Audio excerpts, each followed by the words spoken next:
All right, so we're about 3 after. I think we'll get started. I want to welcome everybody. It's really exciting to have this group of people together and to have our audience with us. My name is Chris Knight. I'm the communications director at North Country Community College.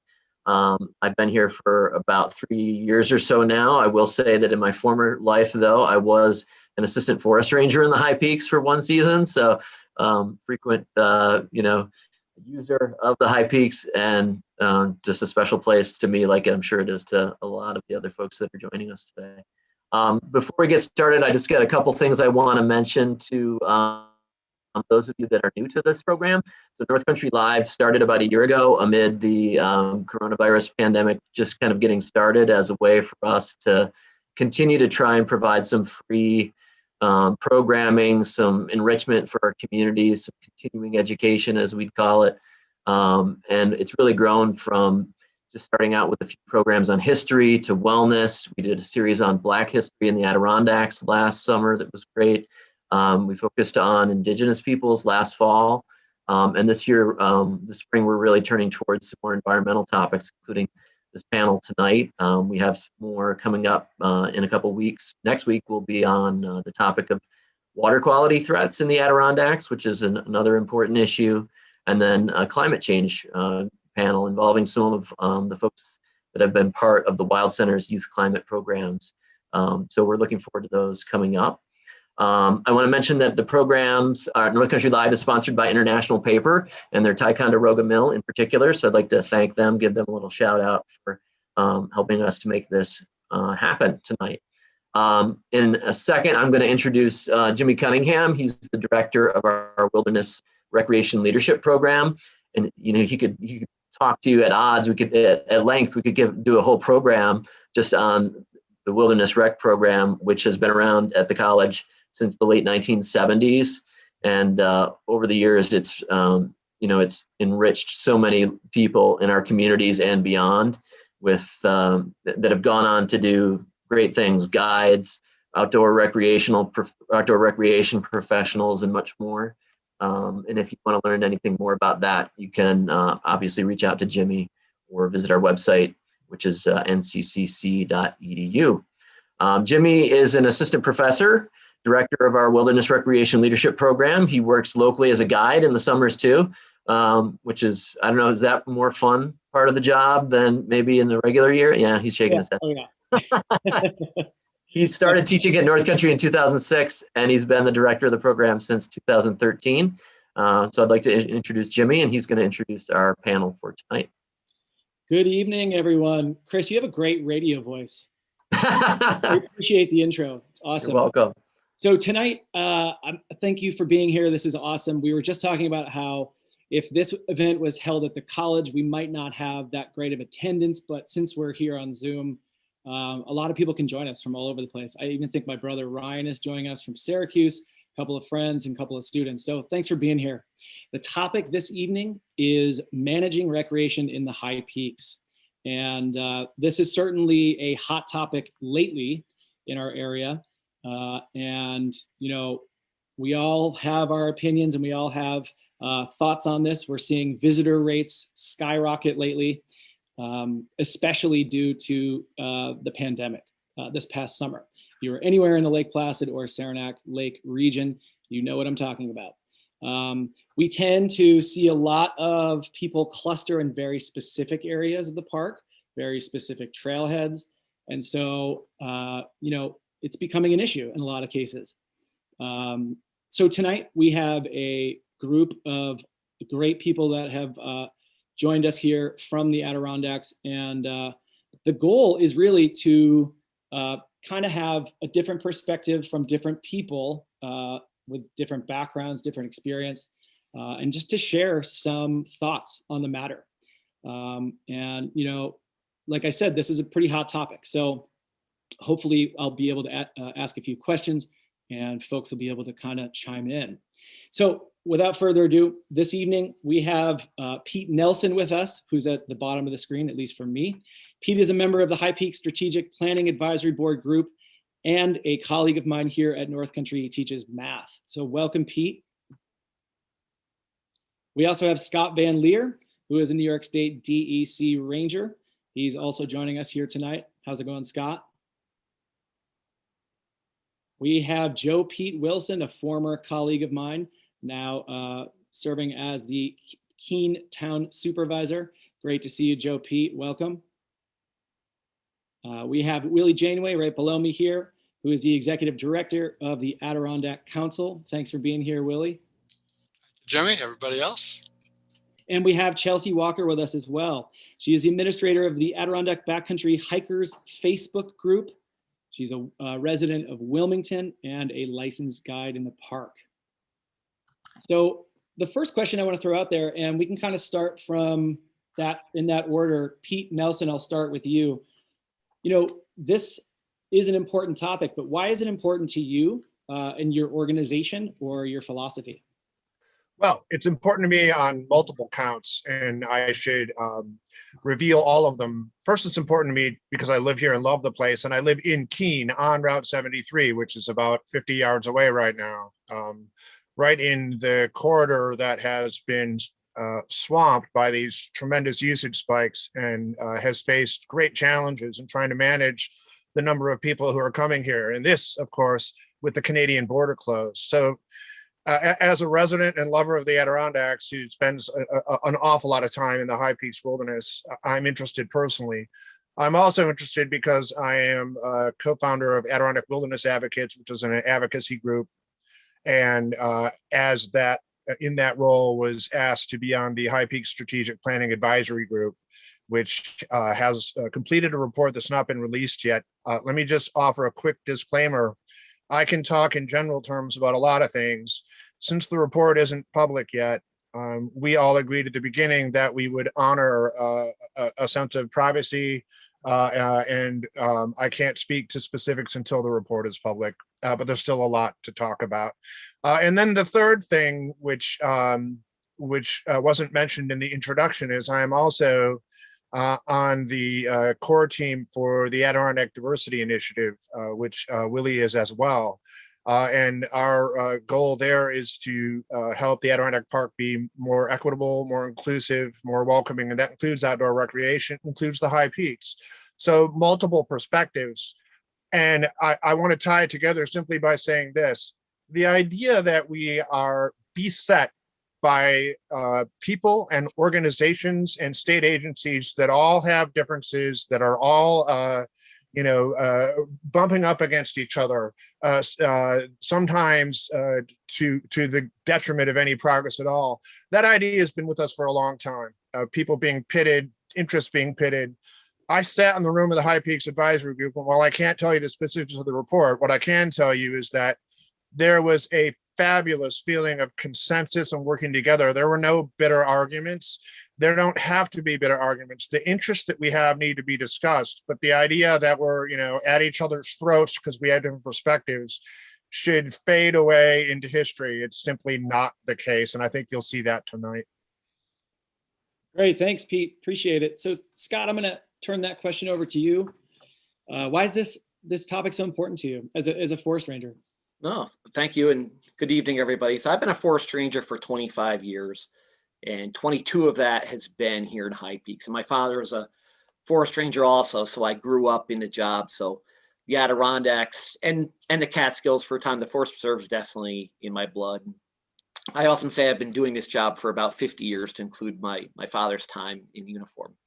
So as a forest ranger, we have three main roles. And the main part is the stewardship. That's the education of the users, the recreators on state land. And that's what, most of the focus on this is it's protecting the resource and also protecting the public recreating there. But another part of the job that has really taken over because of the amount of use that we have is the search and rescue component. So in the High Peaks Ranger District, which includes some areas outside the wilderness, but it doesn't include all of the High Peaks wilderness. When I started here 22 years ago, we would average about 40 to 50 search and rescue incidents a year in that area. So we had 100 or more in the Adirondack Park, but in the High Peaks, just 40 or 50. And now we're routinely around 100. And this last year, I should have looked up the exact number, but we were quite a bit over 100. So we still have the same amount of staff, but more of our time is spent very reactionary, handling these incidents. Some of them are pretty minor, honestly. Some of them are life-threatening. And the third component of the job is the wildland fire part, which hasn't changed dramatically during my time here. So I would like to see, the reason this is important, that's the question. One is we really care about our job. I really care about it. I'd like to see the resource protected and people enjoy their time here. So I'd like to see changes that would move towards making that a better visitor experience and better protection of the resource. And from a selfish standpoint, it would be a better quality of life for myself and coworkers to have a better plan in place, quite frankly, and perhaps more staff to deal with these things. So thank you. Great. Thank you, Scott. Appreciate that. Joe Pete Wilson, you're next up. Why is this issue important to you? Thanks, Jimmy, and thanks to the college for putting on this panel. I appreciate a chance to talk about this subject that's, relevant in so many ways. But for the town of Keene, what really brings this to the forefront for us is our motto is the home of the high peaks, and the recreation economy is really at the core of what makes our town strong and vital. So we benefit from having these visitors come. It's also in the best interest of the town to protect the resource. Our mission isn't just bring in more people. We want them all, stack up every inch of parking. It's a balance. How do we bring in all these visitors and still protect the resource? How do we bring in all these visitors that really contribute to the economy of our town, but still keep a quality of life where residents can drive on their streets? Residents who live near trailheads aren't overrun with visitors parking in their yards and driveways. So we're seeking a balance. How do we invite visitors here because we benefit from it, but then we really need to manage that? We need to be prepared. We're having a party, everybody's coming. We need to prepare for that in order for the safety of the visitors, for the quality of life for our residents, and the benefit of our economy, and ultimately to protect the resource. Because who's going to come here if we turn our trails and trailheads into bathrooms and garbage dumps, and the trails are all eroded? So we're trying to walk that line between giving visitors a good, safe experience, having a healthy economy here in Keene, and protecting the environment that really keeps us here and loving this place. So thanks again for organizing this and giving me a chance to participate with this great group. Absolutely. Thanks, Joe Pete. A lot of great thoughts so far. I'm going to turn it over to Willie. You could let us know kind of what's important about this issue to you and your organization. Thank you, Jimmy, and I will echo comments of others who thanked you and the college, and also thank our fellow panelists here for this discussion. And thank you for creating this opportunity to put a spotlight on the challenge of overuse. Joe Pete just talking about this resource here. The Adirondacks protect the largest intact temperate deciduous forest anywhere in the world. This is one of the greatest, if not the greatest, wilderness anywhere in the East. There's no other large wilderness landscape like the Adirondacks, this close to 70 to 80 million people. There are some other big areas out west, but the Adirondack Park is the largest park in the contiguous United States. I look at just a few of the names that are here, and I see Jack Drury and Gwen and Billy Martin from Nature Conservancy. Peterson. There are people in the group here that ought to be up here on the panel with us. What the people whose names I recognize and what my fellow panelists recognize, Jimmy, is that this is a world-class resource. And a time when we have a pandemic and economic and other political crises going on, the need for a resource like this is made more clear than ever before. People before us saw that need over 130 years ago when efforts to protect the Adirondacks and establish the park, protect it as wilderness before that was being written in anywhere. And now we have this park bigger than, take Yellowstone, Grand Canyon, Glacier, Bob Marshall, throw them all together. They all fit inside the Adirondack Park. Why is this important to me and the Adirondack Council, for Willie Janeway, Executive Director of Adirondack Council, for our organization? The preservation of the ecological integrity and wild character of this landscape is just essential for its own benefit and for the wildlife, but also for us, for the clean water, the clean air. It's interesting, you've got this title sort of managing recreation, and to preserve that resource, we need to manage that recreation. But there are a lot of places around the country and in New York that are recreation places where you've got slides and toboggan runs and things like that. The courts and the law has made clear that's not what the Adirondack is about. And it's that legacy of wilderness protection that is really important to me, and why we want to make sure the overuse that we have now, which isn't a result of the popularity of the park, it's a result of the management not being funded and strong enough to allow even more people to come and visit without degrading the resource. And again, a shout out to Scott. I worked as the regional director for the New York State Department of Environmental Conservation, overseeing the Hudson Valley and the Catskills, that smaller forest preserve resource, down to the south of us. And the men and women in the department are extraordinary. They do great work, but they need our help. And let's talk tonight about how we can tap into the opportunity that all these people who love the Adirondacks represent, so we can both enjoy it, but also make sure we don't degrade it while enjoying it. I've got a daughter, and I want her to be able to enjoy the wilderness of the park, just like I was able to as a kid. Thanks. Thanks, Willie. A lot of great thoughts there. And I love your background there. Looks great. So I'm going to hand it off to Chelsea here. Chelsea, why is this topic so important to you from your perspective? Well, minus the fact that I know there's a need, because I can recognize that. Nature's definitely always been something that I've connected with, and I feel that I was lucky as a child and I had certain exposures that other people didn't. I traveled a lot. I saw a lot of different places. I met different people, different national parks, mingled with different cultures.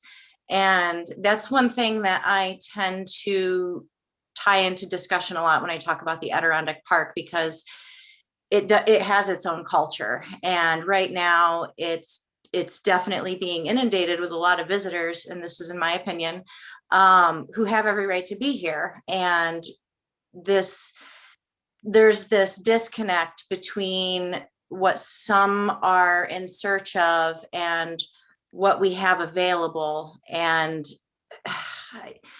this is really hard for me to put into words, but I guess in my opinion, I feel that there's a lot of people who just don't have the awareness and the knowledge that they need. We're lacking personnel. Definitely seeing an impact on the trails, seeing an impact on the summit, seeing an impact pretty much everywhere if you've been here long enough to actually look. And I never by any means wanted to say, okay, we need to keep people from coming here. And I see that a lot on the internet. People always kind of jump to that, like, oh, the locals don't want you here. I'm not a local. I moved here 2013, I believe. So going on 8 years? I don't know. I lost a year this last year, just like everybody else. But and I feel welcomed. I have felt totally welcomed. I bought a home in Wilmington. I've been here for 4 years. I've met a lot of other people who are transient to the Adirondacks, and it's a very welcoming place. I see this bitterness forming in some ways because of the negative things that we're seeing. And I guess in my mind, I'm seeing the melting pot getting larger. So that 10%, that number, it's a larger impact because it's coming out of a larger melting pot. And we're just at a point where something kind of needs to give, because it's definitely hit an explosive volume. And I'm concerned about the sustainability of the park. And again, I enjoy seeing people coming here. I'm a guide, I like taking people out, which is one of the reasons why I kind of decided to get into that, was to maybe help others that are interested. And instead of just taking them for a walk, I try to incorporate a lot of education. I talk to them. Yeah, I guess that's the best thing to wrap it up with, is just there's a need. And I see that a lot of you gentlemen have hit the nail on the head with some other really good points. And I think it's a good start for discussion. Thanks, Chelsea. A lot of great thoughts there, everyone. I really appreciate kind of going into depth there a little bit. The next thing I just want to throw out there, and we'll try to make it maybe a quicker round, is in your experience, how have you seen trails and kind of just conditions? And again, we're kind of focusing on the high peaks here. How have you seen those change? And you can go as far back as you like, but how have you seen those change? I guess we'll start with Joe P. Wilson. I'm gonna put people on the spot here. Okay. Well, so the most dramatic thing for me, my mom is listening to this, so I don't want to incriminate myself too much. But when my brothers and I were learning to rock climb in the mid '80s, we would hitchhike because we were too young to drive. We would hitchhike to Owl's Head Mountain, and with our ropes, and my mom had no idea where we were, and there was no trail up there. Every time we went to the top of Owl's Head, you had to pick your way up. The summit was a tree-covered summit, so that there were anchors close to the cliffs. And as the spot got more popular, a herd path was established. More people went there to rock climb. The trees were girdled from all the anchor slings. They died. That topsoil disappeared. That cycle of every individual doing just a little bit to contribute to the death of a tree. The tree goes away, the topsoil goes away. Seeing the summit of Owl's Head, and then looking back at just a couple pictures I have of my 10-year-old brother hanging off the edge of the cliff, but with the trees and topsoil up there. That's one to me where I have like the time lapse in my head: 1977, 1985, 1995, 2005, and that to me just highlights the impact or the cumulative effect of every little individual action that we bring with us, even with our best intentions, there is a small cumulative effect, and the more people, the quicker that effect adds up. And on Owl's Head was the spot that for me, it really registered in my own experience. Owl's Head is certainly a popular spot, Joe P. We definitely see a lot of action over there, and that's interesting to visualize in my head because I've been up there multiple times. But me starting in maybe the year 2000 instead of starting when you started climbing there when you were younger. So it's interesting to hear these perspectives. Scott, do you have a comment on this? Just how things have changed in your time, maybe as a forest ranger? Yeah, one of the things it really notice is just the width of the trails, is that they've just gotten wider and wider. They obviously, you've had erosion where they've gotten deeper, especially in spots where it's particularly steep. And I just think it's important to point out to people, if they're not aware, a lot of these trails are very historic. They were just the easiest direction, the easiest way up the mountain, the straightest way up the mountain. These trails historically just weren't designed for withstanding a certain amount of use, so they were fine when it was just measured in dozens of people going up. But as you know, many of our trails just go straight up, and their origins are 100 years old or more. So I think that's people need to consider that these were not designed in any scientific or special way to withstand the kind of use that we have today, just developed over time. Great thoughts there. Yeah, when you go out into the western part of the country, we see a lot of switchbacks, right, and not going straight up and over things. It's because a lot of times we have horse packers that design those, originally, and horses don't want to go straight up and over. They want to kind of make their way up a pass. Great stuff. Willie, how about you? Two things that we've seen changed, and one echoing the comments of others. In the 70s, there was a surge in use and trails got bad. A lot of actions, we stopped having trash cans at Marcy Dam and we started teaching carry it out. And the uses then, Cascade may have hit, 2,000 people in a year, and that was big. The trail for Cascade used to start in between the lakes, for those who are old enough to remember that, and take a much more direct route. And what we've seen change is some positive. Wow, people have learned you should carry your garbage out. There's less garbage in at Marcy Dam now. Education can work on some things. The trail on Cascade was moved to the location it is now, and then it took heavy impact as use grew to maybe 5,000 or 10,000. So it was rebuilt with state-of-the-art work in the 80s to withstand a level of use of maybe 10,000, and that was good. And then the use grew to 15,000, to 20,000, to 25,000, to 30,000.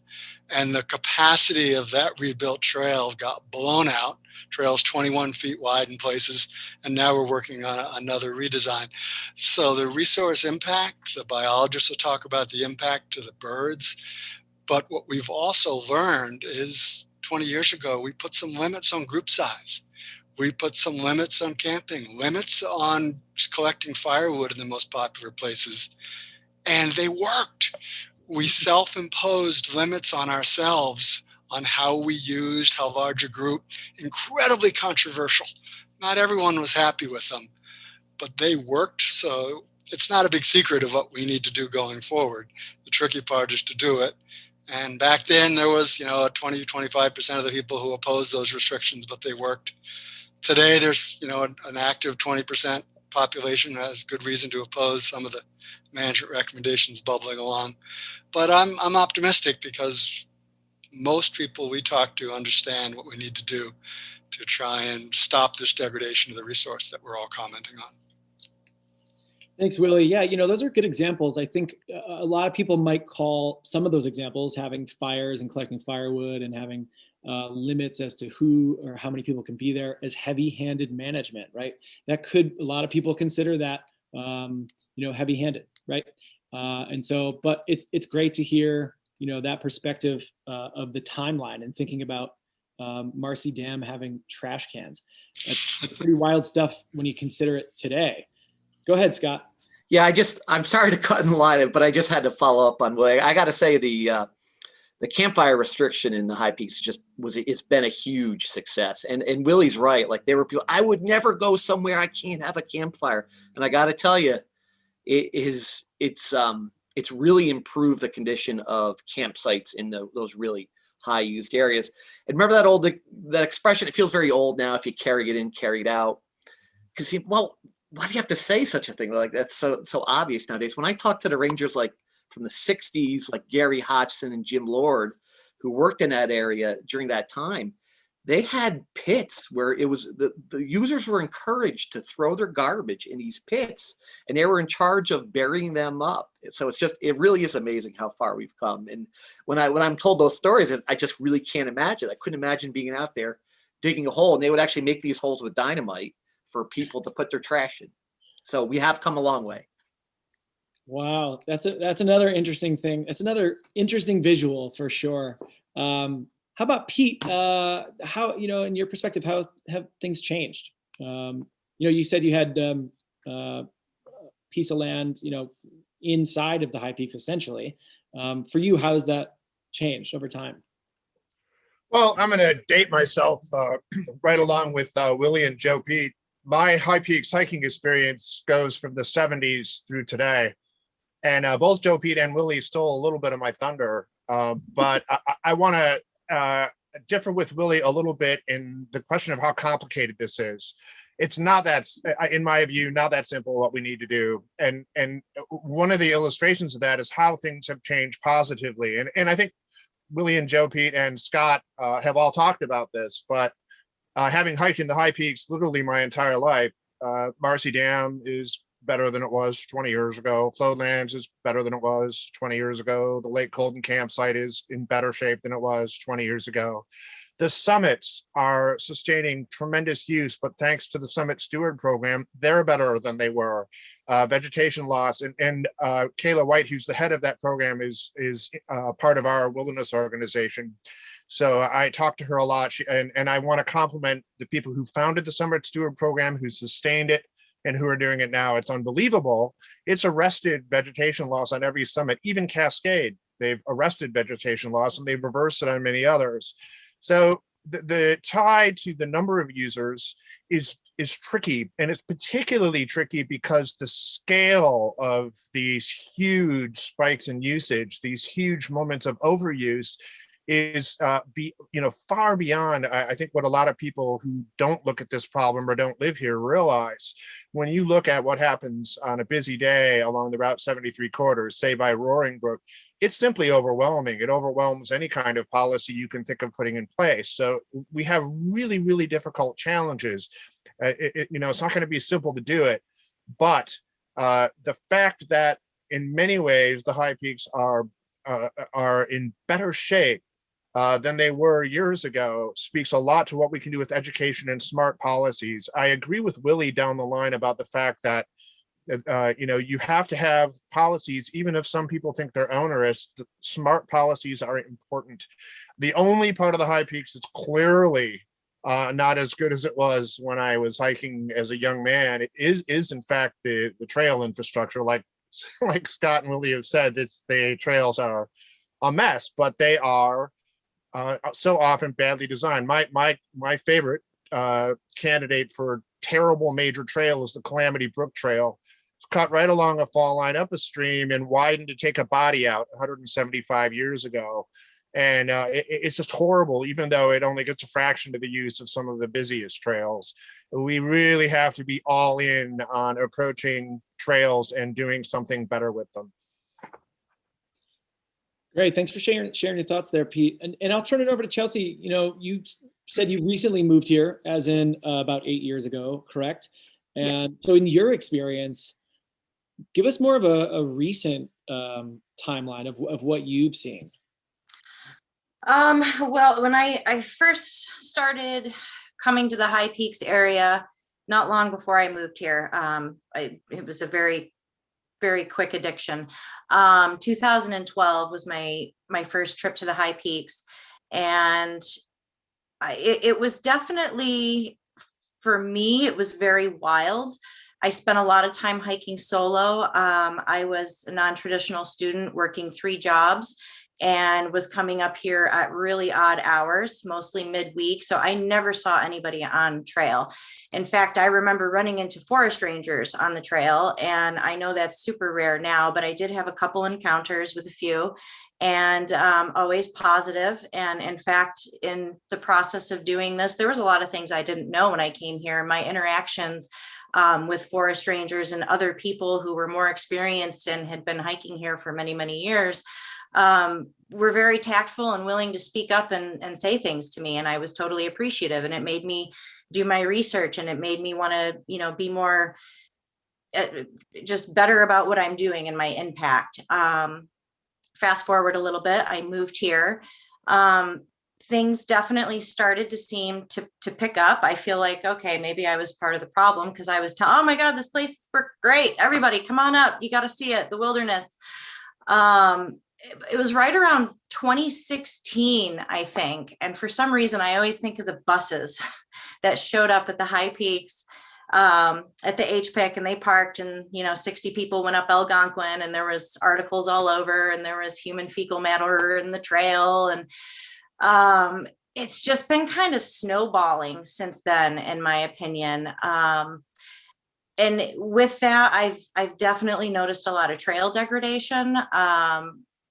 There's places that there was a herd path, and now there's several. And one place in particular that I can think of is like Street and Nye. When you go out and hike Street and Nye during, a muddier time of year, you can definitely see where there's more trails than what I remember the first time that I did them.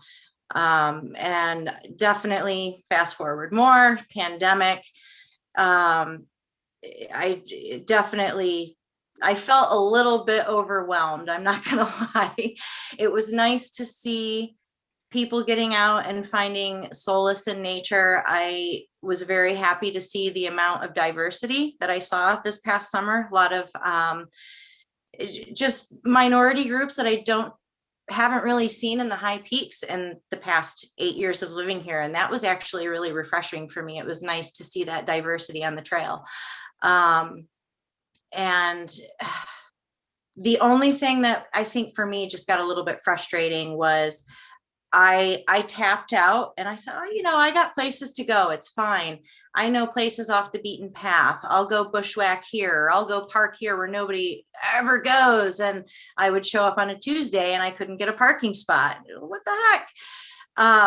So it was definitely overnight. It felt like for me with the pandemic. The years prior to that, almost looking back, it almost doesn't even seem like it was really a problem. It was just kind of annoyance. And now with the pandemic, it seems like it's definitely a problem. I've certainly had that feeling of being overwhelmed, definitely this past summer, going to certain areas of the park, particularly the High Peaks. So, we've talked about a lot of things so far. Degradation in places like Owl's Head, resource impact, the ice, the 73 corridor, increased rescues, education. These are all, great topics. And some folks that might be on this, in the audience this evening would like to know, like, what now? Okay. What do we project? For the future? What are we looking to do about this? And this is where we open up a little bit of a can of worms, maybe. But I'd like to know from the folks on the panel here, in other areas of the country and certainly in areas of Canada, there's places that issue permits to go out and use some of these really popular places. There's been articles about this most recently, and there's differences in opinion with what people think. So from your opinion and your perspective, where to from here? I'm going to keep it simple. Where do you think we should go from here? And I know this is going to take a second because we all could probably think of like a 20-minute response to this question.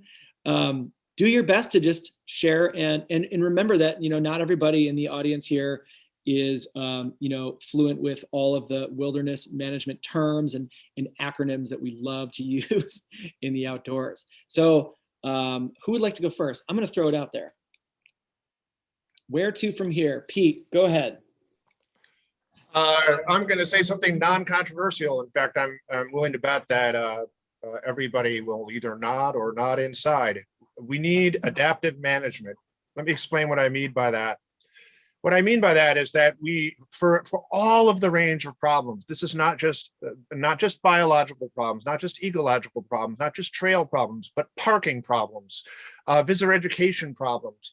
What we need to do is we need more science and more data. And there are people working on that, but we need more people working on that. And we need to measure things and understand them better, and then set standards or thresholds is a common term that says, okay, for example, on this particular trail, there seems to be an impact on a population of songbirds. Let's measure that and let's try to quantify a first shot at how many, the size of the trail, the width of the trail, the number of people on the trail, and see how it's affecting this bird population. We're going to measure that, and we're going to set a threshold for what we think is acceptable. And we're not going to get it perfect, but we're going to begin to understand the problem better. And as we measure it and that threshold is met or exceeded, we respond to that and we adapt and we set new thresholds and we learn more. It's a cyclical, iterative process. It's not easy to do, but it's being done elsewhere in the country. There are frameworks that are being used in national parks. In fact, one developed by the National Park Service that I think is great, called a visitor use management framework, that help us establish a way to do this kind of adaptive management, understanding the problem better and responding to it. And this problem is so terribly dynamic that if we don't have that approach, if we have a static approach, we just put a solution in place that we don't fully understand, we run the risk of wasting our time and having a negative effect, not a positive. So I'm a champion for adaptive management, and the state needs to make a commitment to it. Thanks, Pete. Anyone else want to chime in? Joe, Pete, go ahead. So Pete set me up nicely. As a supervisor in the town of Keene, I learned some hard lessons really quickly. And one of them was at Owl's Head, working there with the private landowners around it to try and manage what was going on. And what I learned the hard way is you can take management actions and you can address an issue in one spot, but if you're just looking at that one spot, you just move the issue down the road. So we took management actions at the Owl's Head Trailhead, and we addressed the problem right there, but we literally just pushed the problem out onto Route 73. We try using enforcement to write tickets and tow cars, and there's no way we're going to tow our way out of the parking problems. So, those lessons fortunately I learned them the first time around, didn't try and keep doing the same old thing again and again. But what I think works is literally going right to the textbook, and we need comprehensive planning. We need education and outreach, things like the Leave No Trace report that Willie held up. We need appropriate front country infrastructure like at trailheads, parking, bathrooms, and then we need backcountry infrastructure, trails, rangers, and then eventually, once we're doing those things, we might get to the point of limits on use, some type of restriction. People talked about crowd size, but if we don't address this with comprehensive planning and with all the different perspectives here, it can't just be the town of Keene doing one thing, DC doing another. That's never going to work. And if we don't look at this from a bigger perspective and use tools like Pete's talking about, we're just going to be pushing problems all around, but never really fundamentally changing things and ultimately, being successful at protecting the region. Thanks, Joe, Pete. It's certainly been a mammoth effort on your part in a lot of cases, and I thank you for that from my perspective, for sure. Will, you just held up, I believe, was the wilderness management text. I believe that's what, yeah. So that's from one of my classes that I'm teaching right now. I'll let you go ahead and comment next, if you don't mind. Yeah, and I heard you say brief, so we won't read the full book. But as you know, that's the more recent version of the book. It's been around for a while, and the principles have been around for a while, as you know, as your students know very well.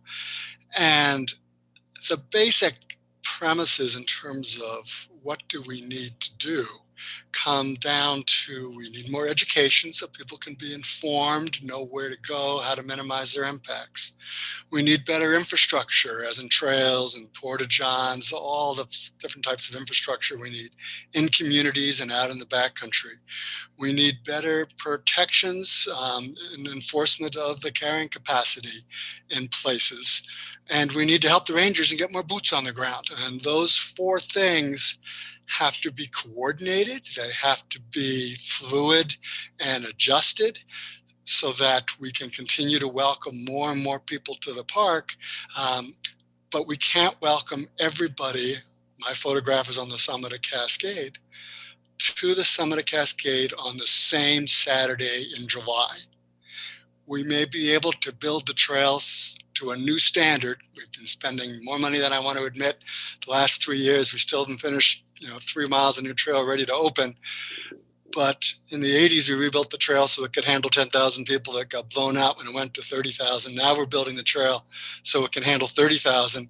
But if the use doubles again in the next 5 or 10 years, that new multi-million-dollar sustainable trail is only built to a capacity to handle 30 to 40,000 people. So that won't work. And we need, and this has come up in terms of the issue of equity, the park belongs to everyone, should be a park for everyone. If you don't have the money to live in the Adirondacks and have a home up here, or you don't have a car and you can't get to a trailhead at 4 o'clock now, and you have to ride mass transit from New York City, you should be able to go online and make a reservation and know you've got a spot and go, wow, that weekend's, and maybe half the spots at a trailhead are first come, first serve, and half the spots are for reservation system. In Maine, they do this for their state park, and only people who are taxpayers in Maine and residents get to sign up first, and then it opens up to everyone else later.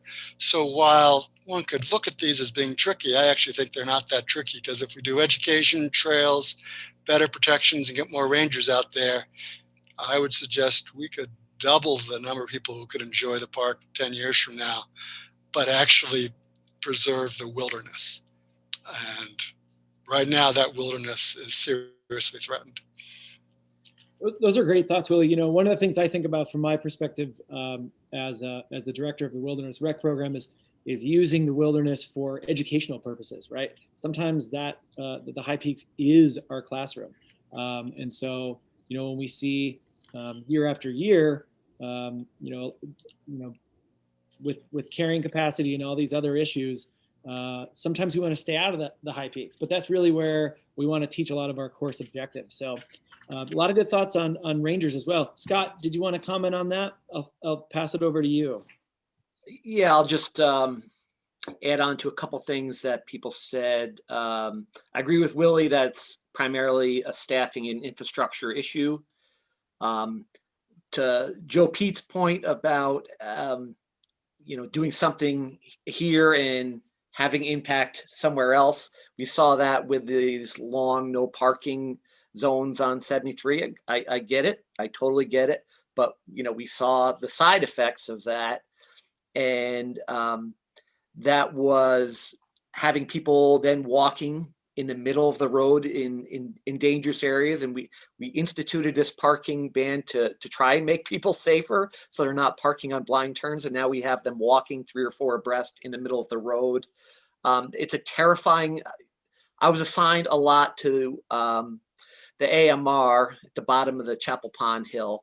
And that was a terrifying place to be. It's not even funny. Just go there and look at all the rubber on the road there. It's don't go there. Don't go there. Yeah. No, it's just a terrifying spot. So there are side effects when you do something. And just the last thing I wanted to point out is Pete Nelson mentioned about having the science to do these things. And this is just my observation. It's a question. I don't know the answer to this, but a lot of discussion has been primarily on let's disperse people. Let's disperse them. Go to these other places. Here's a list of 10 other places that are great to go.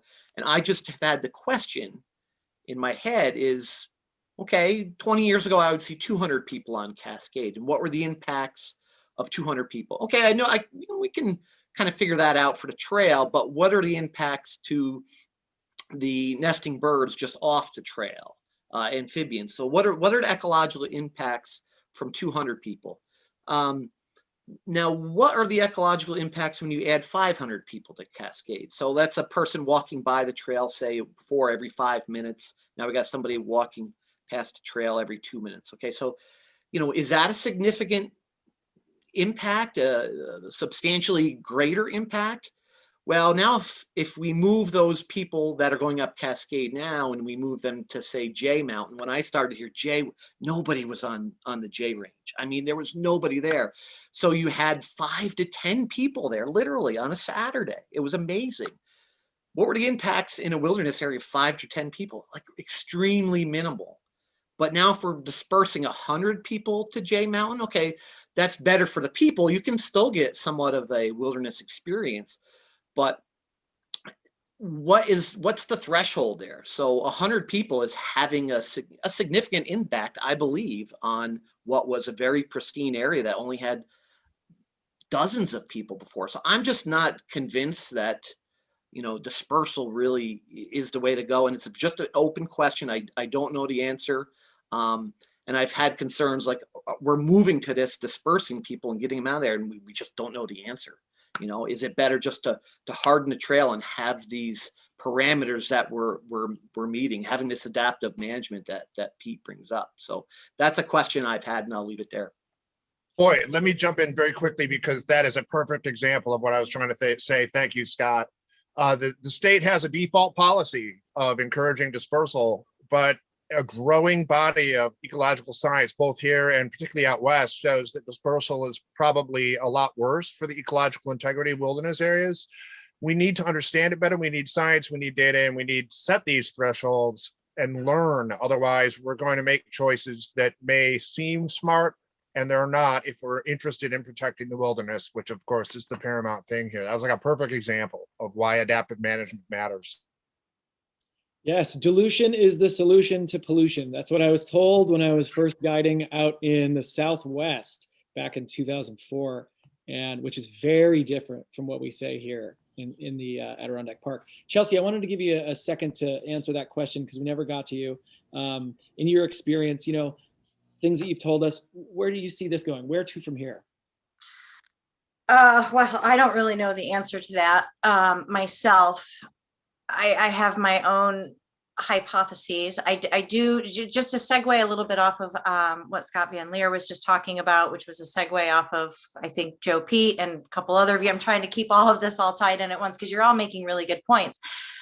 I have to say that moving people to a different area almost also sums up what Joe Pete was saying, that it's you're just kind of moving the problem to a different area. So even though we think that we're doing some justice by moving people, I think it's just like the owl's head theory that you put out there. We're just moving the problem down the road. We're just moving the problem to another area of the park. Back to the permits. In my opinion, and I say that because I know a lot of people that are probably a member of the page or might be watching this, and it's a hot topic. I feel if it's a solution, I know there's a problem. So if it's going to be a solution, I'm all for it. I think something needs to be done. I agree it needs to be a comprehensive plan because, again, starting small and doing one test area, well, then you're just moving the problem over here. And then it becomes a mess, in my opinion. It needs to be organized. It needs to be well thought out. It needs to have infrastructure. We need to have staffing. Forest rangers are understaffed. Most of our search and rescue, they're volunteers. I know a few of them personally. A lot of them are just everyday people that have everyday jobs. They have children. They're getting phone calls at random hours, and they're going out and joining in on these search and rescues, and they're getting exhausted. The rangers are getting exhausted. It needs to be a combination of all that, which is why I agree with comprehensive plan, because these small little test studies just seem to be confusing everybody even more. Good thoughts. One thing I wanted to see, Chris, if we could potentially, we're getting close to the 8 o'clock hour here, and I want to at least maybe try to get one question from, I'm seeing some red indicators down there. And don't worry about if you're not following all that, Jimmy, that's fine. You got your hands full. I know Willie's got his hand up too. Jimmy, I see a question. I see a question there in the chat from Jack Drury of how do you protect the essence, which really is what the legal mandate is for the managers working so hard to protect this. And the Adirondack Council and I support permits as one part of a system to create a reservation system to enforce the carrying capacity limits. I would point out that 20 years ago, the state did develop numbers based on the science at the time of what the capacity was. And I don't believe anyone on this panel has said they believe those should be abandoned. Maybe they need to be upgraded and replaced at some point, but you don't abandon those and wait. You use those and do the best we can to enforce those. And everyone can usually agree on the education is one way to protect the essence, and better trails, those types of things, dispersal if done right can work. But you need some sort of reservation permit system with some flexibility and adaptability built into it also. And that's the least popular piece.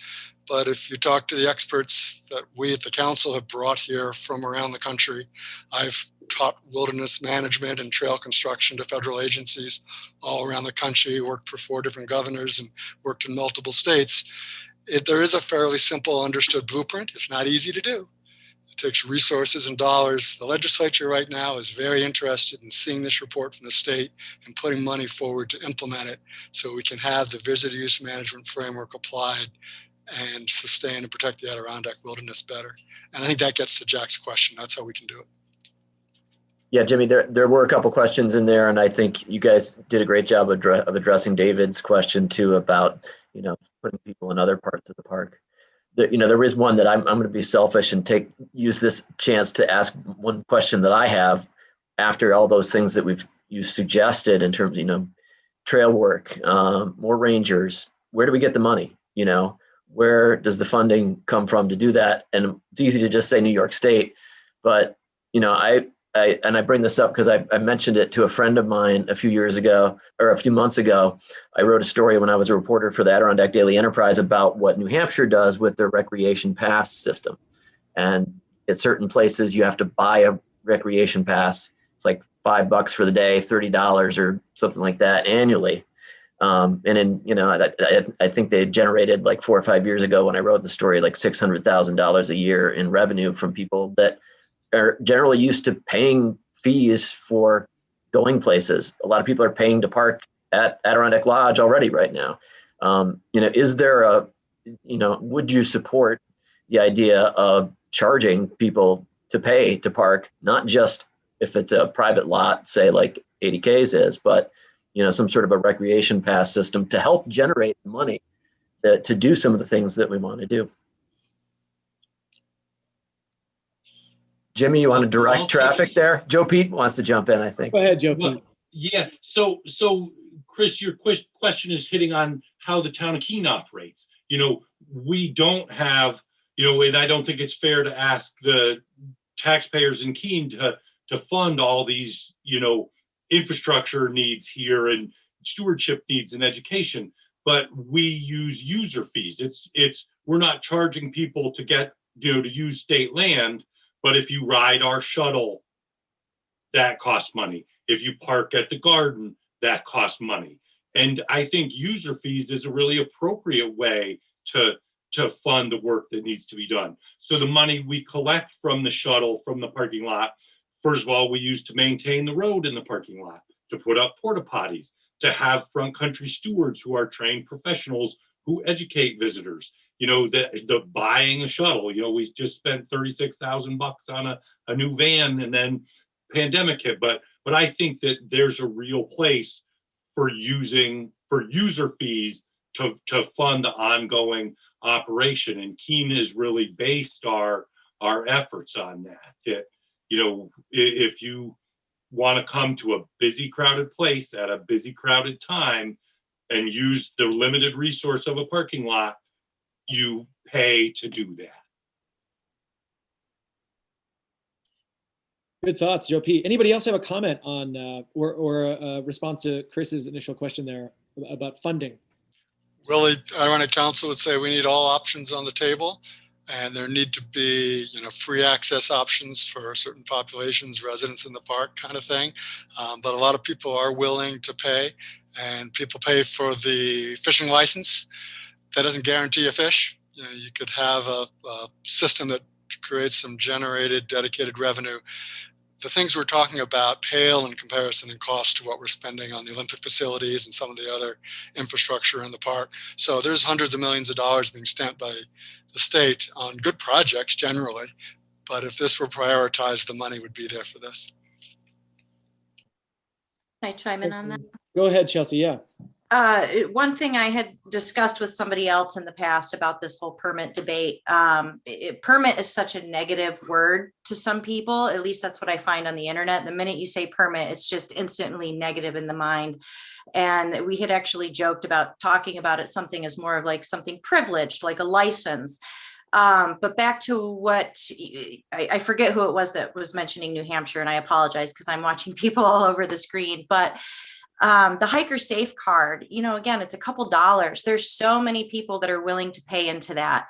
If we had a similar system in New York State where you had a hiker's safe card or a hiker's license card and you renew it every year or every season, there's a few things you could do with that. You could get funding. You could require a quick refresher test. And in that test, each person that has to take this test and pass it and you get your license, there's your privilege and you pay in, but they're also going over all the LNT, the leave no trace, and the regulations of the areas that they are paying to get a license to hike in. Break it down by state, break it down by region, whatever. But this is something that, in my mind anyways, for what it's worth, I feel like it could be worth something and it could help generate money for particular areas like Keene or Tupper Lake, even if it was regional or state. I guess that's all I really had to put in on that. But for the permits, that's where my mind is at. And I think it would really be beneficial, and there is a way to do it. I just think it's change. Nobody likes change unless they initiate it. So. Thanks, Chelsea. Great thoughts on that. And I guess I'll throw it to Scott or Pete if you guys have any additional thoughts on that. Just one quick one. I'm going to line right up next to Billy Janeway, because the scale of the funding that's needed to do everything that we want to do and the scale of the problems that we have are really a lot larger, again, I think, than a lot of people realize. And I think it's incumbent on us as citizens, as our organizations, as local government folks here in the park, to continue to pressure the state to put a priority on spending money smartly to protect a world-class resource. All that stuff Willie said at the beginning, I mean, there's nothing like this place anywhere in the world. And if nothing else, the COVID pandemic has proven that the demand for places like this is only going to increase as people cope with all of the things that are coming with pandemics, with climate change, with great population increases, which somebody put in the comments. This is not a nickel and dime situation. I like the idea of all options on the table, but we need to continue to press for a state commitment for smart and significant expenditures for this resource. It's long overdue. Thanks, Pete. And Scott, any additional thoughts on that as far as funding is concerned? Everything should be on a table. We did look at the Hike Safe program in New Hampshire in my role with the Forest Rangers Union, and we kind of had some discussions with the legislature and stuff. One thing I was surprised with that is how little money they actually generate out there. But as Chelsea pointed out, there are some other really good benefits for it. And there doesn't seem to be I'm not in favor of this, but and there doesn't seem to be a political appetite for it, but occasionally get these calls for fining people for rescues or having to pay for rescues. And again, this was not, it's certainly not a significant source of revenue. And the Forest Ranger Union is always against that because we were concerned about people getting into greater trouble from not wanting to report problems. So that was one that we really wanted to pull back from the table. Other than that, I think anything else is on the table. A lot of great thoughts there. I appreciate everyone's comments. I know that there are probably people in the chat down here that are crawling out of their skin wanting to comment on this, and we simply don't have enough time. A lot of great things were brought up this evening, and I think this topic needs to continue to be talked about, certainly. And again, we appreciate all the comments you all have provided tonight. Chris, is there anything I'm missing from down here in the chat that is something that we need to address, or are we just commenting? No, there are some good comments in there, and I don't know that we're going to have time to get to all of them. But I will just. There was a question from Peter here that was for Chelsea and others, a little bit about the ignorance of social media hikers. But I think maybe the bigger question he asked, is there a role for educating hikers effectively with social media? I think we'd all agree, yes. I don't know exactly what that campaign is, and maybe it has been done elsewhere, but maybe some of our panelists have seen, because we definitely see the social media influence driving in a lot of ways what we're seeing. Pete, what do you think about that? Without speaking to specifics of the report that's going to come out from the High Peaks group, I can tell you there was a lot of talk about that, and a lot of talk about integrating education from a social media standpoint, from a location standpoint, kiosks, message boards, and making all of that education available to people at the right time. So it's not just when people got here or people are already confused, but when they're planning a trip or when they want to change something about a trip. The technology that's out there will allow us to do a lot with being able to deliver information people need in the context and time that they need it. It's I think a huge part of the education piece, and there are a lot of people talking about it. But there's a lot of work that needs to be done to make it actually happen effectively.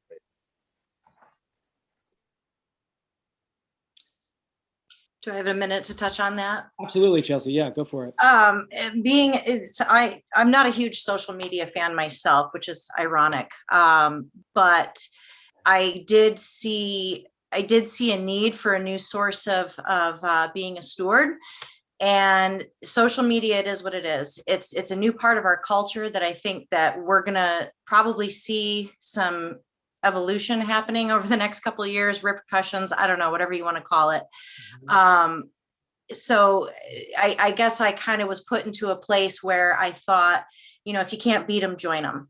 And I do see a lot of misinformation, especially on our page. And that's one thing that our page really tries to manage. And I'm just going to try to fine point on one that just came up the other day. And people go to social media to ask questions that they could very easily Google or get from the New York State DEC website. And this most recent one was about camping on South Meadows Lane. And somebody chimed in and told them about how wonderful it is. And you can go and you can set up your base camp and you can camp for 10 to 14 days. And immediately there was a lot of misinformation coming up from people who thought they knew better. And very, very tactfully, I tried to create a discussion with this person who was actually very receptive to the information once they realized I was giving them the right information. Immediately deleted that comment. It doesn't always happen that way, but this person legitimately thought they read on a sign that said you could camp for 10 to 14 nights on South Meadows Lane. So again, it's like I'm devil's advocate because I'm on the social media platform. There is a lot of misinformation out there, but there also are a lot of other people like myself, and I'm sure even some of you that, you put in and you realize it's there. So you just got to kind of, I guess, make the best of it. If you can't beat them, join them. Good thoughts. For the record, can I drive my Jeep to Marcy Dam? Does anybody know? Oh, okay. All right. But back in the day, right? Joe, Pete, Willie? Oh, geez. And if you are on Whiteface in the wintertime and you really need help, you can call a taxi. Remember that one too. That was a good Uber. A lot of great thoughts. Social media is a tricky thing. We talk about this in my classroom all the time, and it generates great discussion. So I think it's great that you can provide accurate information when possible, because that's another mammoth effort. If that was like somebody's job to do that, that'd be pretty challenging. So, but we do see a lot of people visiting areas that they, maybe shouldn't be visiting because they don't have the right gear, because they saw a cool picture, right? So a lot of good thoughts on that. And I appreciate everyone's comments tonight. We could do a second round of this probably now that, we've talked about it with different folks. And I appreciate the folks that came in the audience here. I know that you probably wanted to say something. I might pick on you for the next one that we do. Jack Drury, you in particular, for backcountry preparedness, which will be coming up in April. So be sure to check that out. We do have some more North Country live sessions coming up in the next couple weeks. the link is on the North Country website. And to find more information about the Wilderness Rec program here at North Country, where we train outdoor professionals, been doing it for a long, long time, right on the North Country website. We do have a Facebook page. It hasn't been as active during the pandemic just because we've been dialed back just like everybody else. But we're going to get right out there as soon as we can again. So thank you very, very much to all the panelists for being here this evening and taking the time. I know we went a little bit over. This has been great. Good conversations. Chris, anything to add? No, just wanted to thank all of our panelists and all the attendees. Great conversation. And I hope we can keep it going in Absolutely. lots of different ways. We'll look forward to the report too as well. Yep. Good teaser on that, guys. Thank you. For sure.